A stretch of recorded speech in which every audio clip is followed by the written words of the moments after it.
हल करेंगे question number 9 का। यदि किसी एपी के तीसरे और 90 पद क्रमशः 4 और -8 है तो इसके कौन सा पद शून्य होगा। अब हम लोग 9 का जो है हल करेंगे। पहले दिया हुआ है किसी एपी का तीसरे पद यानी A3 बराबर दिया हुआ 4 और जो है 90 पद है A9 बराबर दिया हुआ है -8 और कौन सा पद ज्ञात करना हम लोगों को AN बराबर 0 यानी कौन सा पद शून्य है।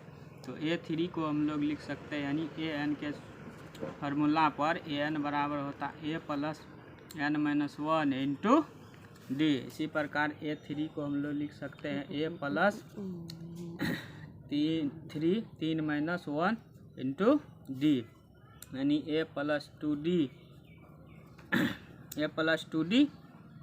बराबर लिख सकते हैं 4। इसी प्रकार हम लोग समीकरण 1 तैयार हो गया। फिर A9 को हम लोग लिख सकते हैं A प्लस 8D जिस प्रकार समीकरण 1 में लिखे थे उसी प्रकार बराबर -8।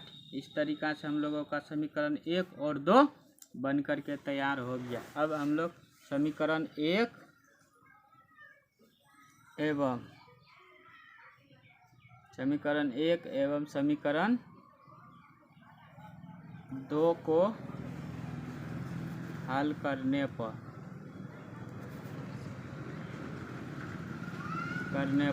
समीकरण 1 एवं 2 को हल करेंगे। 1 दिया हुआ A प्लस 2D बराबर 4, 2 दिया हुआ A प्लस 8D बराबर -8।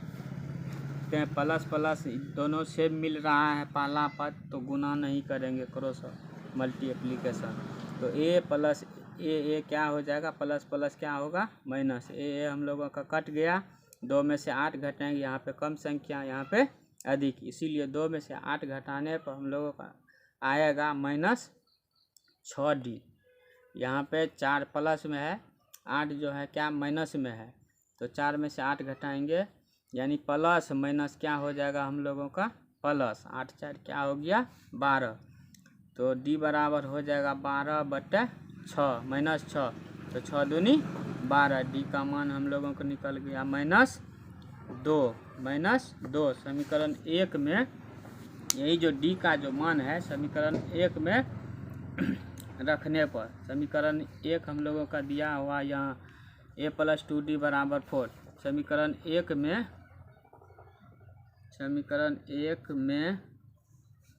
D का मान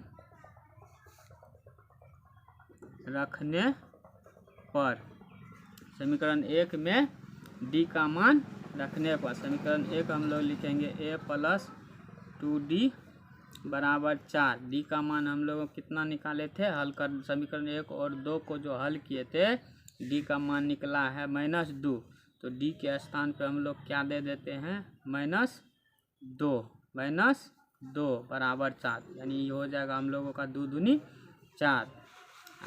आगे पेज पे आते हैं A प्लस 2 दूनी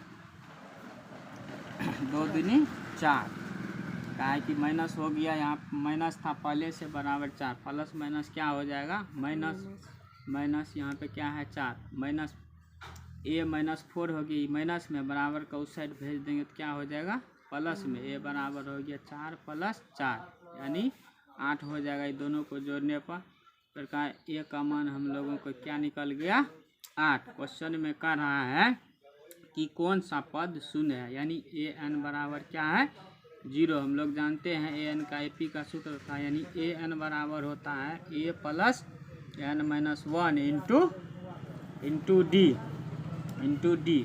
तो A का मान हम लोग निकाल चुके हैं और एवं D का भी मान हम लोग निकाल चुके हैं। तो इस ये फार्मूला पे हम लोग A और D का मान को रखेंगे। A का मान दिया हुआ 8, N का मान नहीं है, N का मान ज्ञात करना है इसीलिए N के स्थान पर N ही रहने के लिए देते हैं। D का मान हम लोग निकाले हैं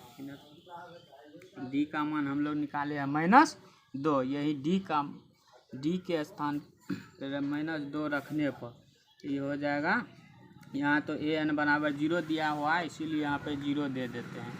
तो 8 प्लस ये जो है इसके साथ गुना करेंगे -2 को, फिर -2 को n के साथ, यानी -2 गुना n, तो क्या हो जाएगा -2n, -1 गुना -2 क्या हो जाएगा +2, काहे कि माइनस गुना माइनस करने से हम लोग क्या आता है प्लस।